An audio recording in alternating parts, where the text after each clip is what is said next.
Welcome to World War II Chronicles, a weekly tribute to America's fighting men and women in commemoration of the Second World War.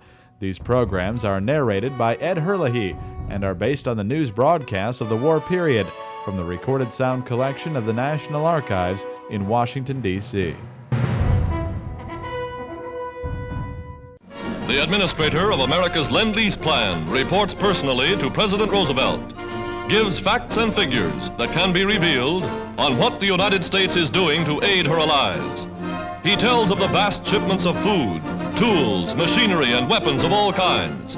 How America is sending more and more merchandise to those who have allied themselves with the United Nations. Since March 1941, President Roosevelt had the power to sell, transfer title to, exchange, lease, lend, or otherwise dispose of military equipment whose defense was deemed crucial to the United States.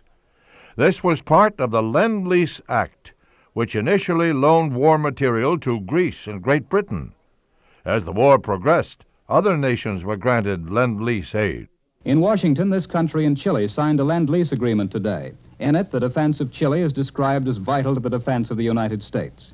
Mr. Stettinius, the Lend-Lease administrator, reporting to Congress on Lend-Lease, says that in the last 6 months we've shipped nearly as much as in the previous 18 months. The total has now reached $9,632 million. The United Kingdom got the most, and Russia was second on the list. By February of 1943, the United States had committed $10 billion in aid to nations fighting the Axis. On March 11th, Lend-Lease agreements were again extended for another year.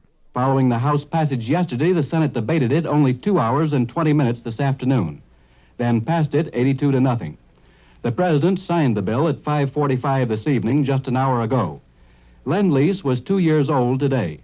During World War II, 44 nations received Lend-Lease aid, totaling more than $50 billion.